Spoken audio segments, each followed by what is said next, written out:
Hey guys, what's up? Welcome to my YouTube channel. This is your girl Faith Inquiry. So I had the video where I talked about my birth experience, right?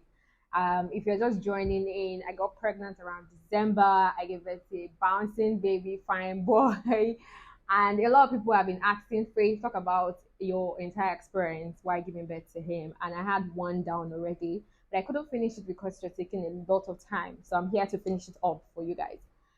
So I remember the last time I stopped at due dates. Yes, I said it that if you have people around you that are waiting with you, especially during the period of time you're pregnant, yeah, most times it's preferable that you don't tell them exactly when your due date is.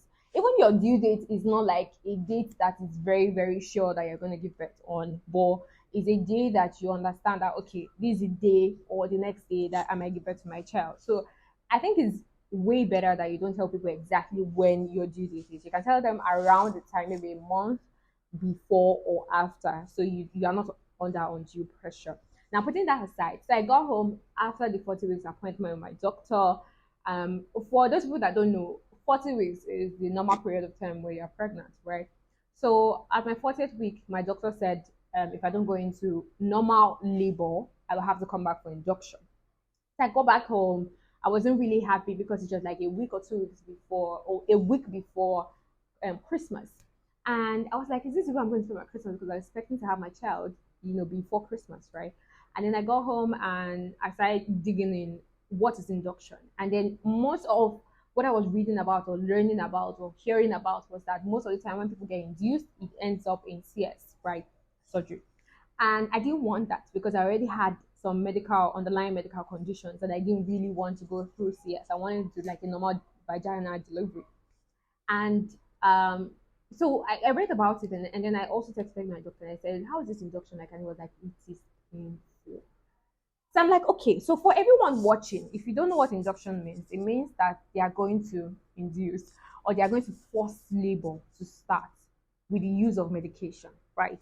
On a normal day, your body is supposed to, the women body is supposed to, a woman's body is supposed to start labor on its own, provide some some things that are going to make you go into labor. But it didn't work for me. It didn't start for me. So I was like, okay, 1 week. We have 7 days for this thing to start. And I was waiting and waiting and waiting. And everybody was waiting. What labor start? And it didn't start. Then I called in my doctor. So that was like Monday. I called in my doctor. He said, okay, I should come in Tuesday. My appointment was supposed to be for Wednesday. And I called him on Monday. He said I should come in on Tuesday so that could, start off with everything I need to start off, test and the rest of it. I was still praying in my mind that night. I was telling myself, I said, God, please let this thing start on its own because a lot of people have talked about how painful induction is, and I wanted the normal labor to start, and it didn't. And I remember holding on to a scripture that said, he will strengthen, he will uphold me, and will always be there for me. And I held on to that scripture. And I remember also telling myself, he said, he has not given me the spirit of fear, but of love and of power and of a sound mind. I kept chanting it to myself like an incantation because I was already very scared. And Tuesday came, we had to go to the hospital. My bag was already packed for like 3 weeks before. And then we got to the hospital. I was in the car. I was feeling a bit down. I was scared. I didn't know what exactly to expect. And then we got to the hospital. They asked me to go run some tests. I had to do blood tests. I had to do this test. I had to do that test. Me, 41 weeks pregnant, carrying a heavy load on my tummy. I was still walking up and down doing all of those. And then I finished the test. Yeah, they checked out the baby CPR, checked out how the baby's blood pressure was, how the baby's breathing was, just fine. Mine was fine. Okay. The doctor now asked me, do you want to start today? So that was Tuesday. Do you want to start today or you want to wait till Wednesday? I said, no, let's just start today. And they started the first dose by 5. So they will give you, depending on how the doctor wants it to be, they will give you every 4 hours or every 6 hours. So mine was every 4 hours, right? So she called in and said, okay, she's going to start by 5. And I'm like, okay, no, fine, no problem. And then she gave me the first dose. She gave me the first dose. I wasn't really feeling anything. I wasn't really snap at a point. Oh no, before I started this snap, I was recording how many minutes of contractions I was feeling. So at first I wasn't feeling anything. I was still chilling out on the bed. Then the midwife came to meet me, or the nurse on duty came to meet me and told me that she sees a lot of pregnant women misbehaving, not misbehaving, but being very dramatic. At at the point when I started having the contractions, and I realized that it's not about being dramatic, it's just how the pain was, and everybody has different thresholds of pain, right? So she told me to just manage my pain so that I don't get exhausted easily. So I can get to the point where when want to push, I'll be able to push with my strength. So I'm like, okay, no problem. I got this right. So she gave me the drugs, the first medication. They had to insert it, right? They inserted it into my V. I don't know how they do it for other hospitals, but in the hospital I was in, because I was in Ghana, they inserted it and they just told me to just lie down and wait. So after 1 hour, I started feeling what they call contractions. And I'm like, okay, so let me explain how contractions are. So if you're having your menstrual period, you feel a certain level of pain. Some people don't, but most women do. That pain is intensified into like times 20. That is how the pain is, right? So you are feeling that pain with mad waist pain. It's like your waist is about to fall down. So it just started gradually, and then I was feeling it. I could still bear it. I could still move around. I could still, talk. And the more the pain, the more it keeps working, the more you keep laboring. That's how dilated. That's how much you'll be dilating. So you have to get to 10 centimeter, right? So I was there till like 2 hours. After 2 hours, I started feeling the pain seriously. But I wasn't shouting, I wasn't doing anything. I was just, when they say famora, I was famoraing the pain. I was keeping the pain. And see, trust me, if you don't keep the pain, if you are dramatic, you are shouting, you are crying, I wouldn't really advise you to do that because it will reduce your strength. You will become weak. But if that's the only way you can hold in the pain and bear it, my dear, do it because the pain is worth it, right? And then I was there till the next 4 hours. They gave me the next dose. As they were giving me the next dose, the pain keeps intensifying. So for induction, your pain, the contraction never stops. For normal labor, you have breathing space. But for induction, the pain continues, the contraction continues, it keeps coming, it keeps coming, it keeps coming. So there was no breathing space for me. I couldn't breathe, I couldn't sleep, I couldn't eat, I couldn't do anything. My mom was with me, so she would come upstairs, right? So she came I think around 11, 12, when a lot of women were sleeping. And then she came in and she saw that I was walking. And then she was walking with me. I was in mad pain, guys. Guys.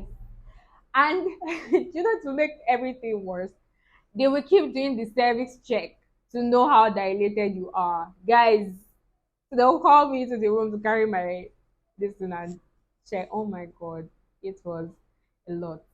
So I was induced. I was induced I was in labor for about 28 hours, right? From the previous day to the day I delivered. So on around like 3, then I called the doctor. I said I cannot bear this pain anymore. I cannot. I need the epidural, right? So epidural is a kind of anesthesia that they give people to, take out the pain, so you don't feel any pain. So the doctor told me that, did I book for? I was like, book for what? She said I had to book for epidural before they give it to me. I'm like, nobody told me that, right? So they had to start calling, okay, who can come give me the epidural? But they said I had to wait till when I was 4 centimeters. At that time, around 3 o'clock, I was still 3 centimeters dilated. Guys.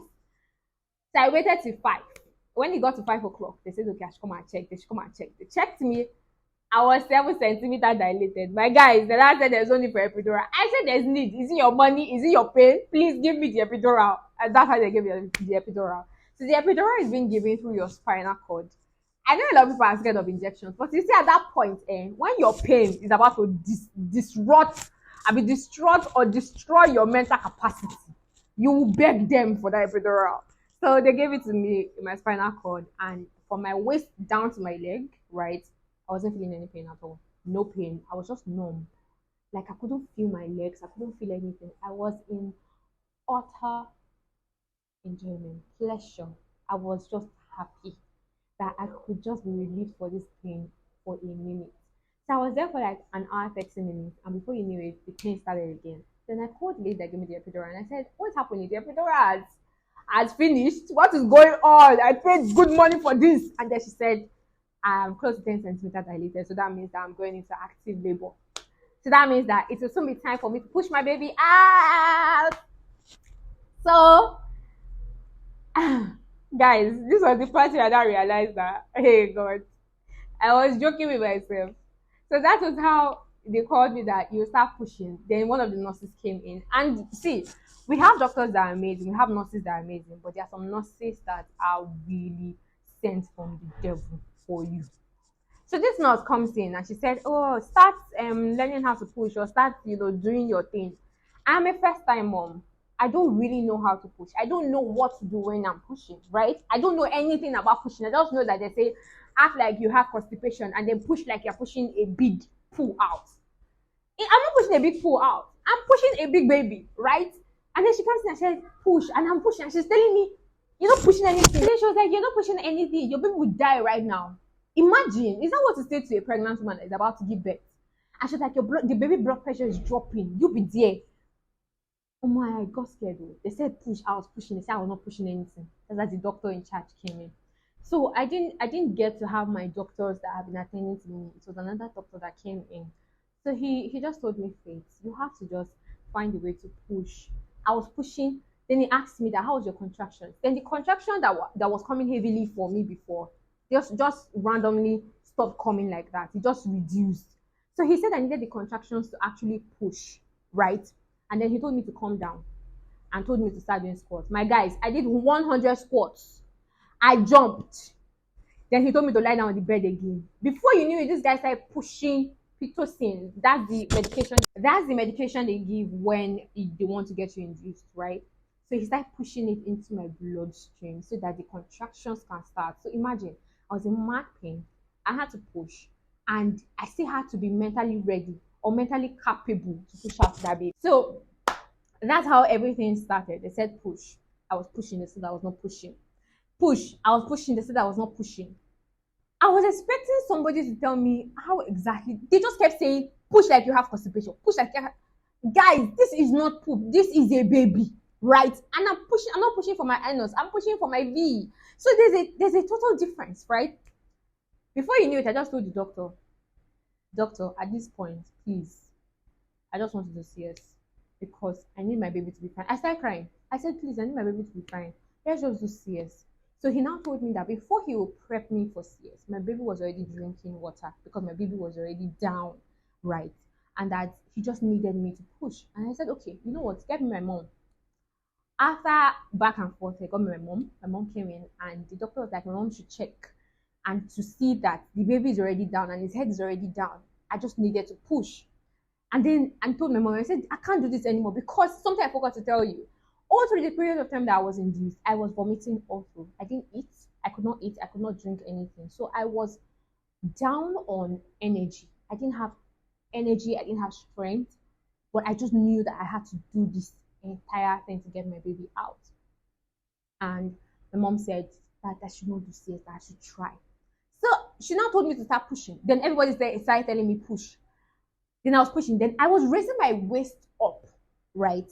Then my mom now told me, no, that I should not raise my waist up, that I should put my waist down, then push. Because as I'm raising my waist up, I'm pushing the baby back in. Then I knew, okay.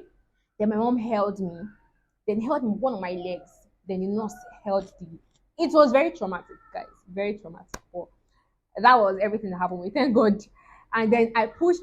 I was in my mind, I was like, God, just get this baby out of me. I don't need to get this thing out. I want this thing out.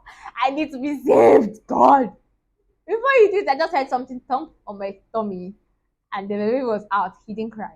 The next thing I said, I was like, why is he not crying? And everybody was just like, I should calm down. Hey, my baby did not cry. What are you trying to say? And then they took him to just beside me and they started bringing out, I think, mucus from his neck, from his nose. And before you know it, he just cried small. I was like, doctor, this cry is not enough.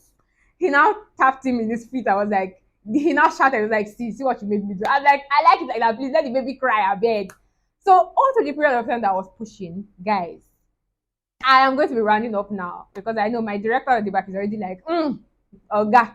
So all through the period of time that I was pushing my baby out, like during the dying minutes before he came out, doctor took scissors and cut me everywhere because they said I was very tight.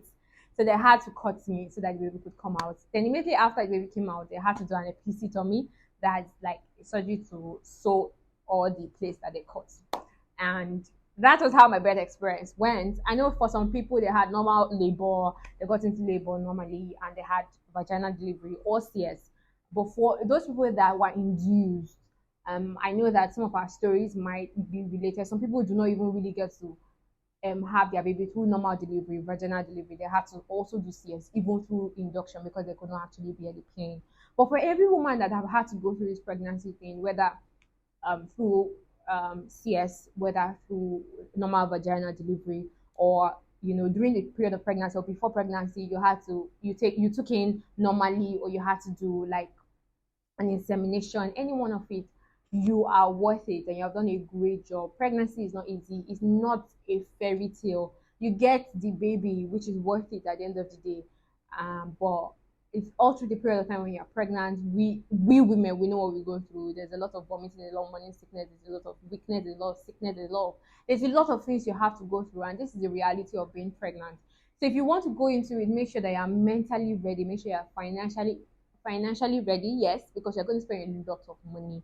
Make sure that you are in a space where you want a baby, because it's not something that's easy. And if it just comes as a blessing and you are not preparing for it, then just put yourself in a space where you understand that this blessing is coming through me, right? And I have to do what it takes. It's not going to be easy. It's not an easy journey. If you are an overthinker, you're going to have a lot of problem when you're pregnant. So start working on your overthinkingness, if there's a word like that. Start working on it. Start working on your anxiety. Make sure that you have a support system that's always standby around you, that you can call, you can talk to about how you are feeling. If you can join a community of pregnant women where they share ideas, share how they are feeling, so you don't feel isolated, right? Make sure you do that. So that was my betting experience. I want you guys to let me know what you think. Ask me questions in the comment section below. So if I want to do another video to answer your questions, I will do it. But if there's no need, then we'll move on to the next thing. But I'm sure you guys have questions. Ask them in the comment section, and I will make another video to answer this question. So thank you guys for staying with me. Thank you for being with me. My betting experience was a bit traumatic, but I got the blessing at the end of the day, and I'm really, really happy and excited. Will I be doing this anytime soon, guys? Peace out. Thank you guys. Your girl Faith Aquari. Bye, guys.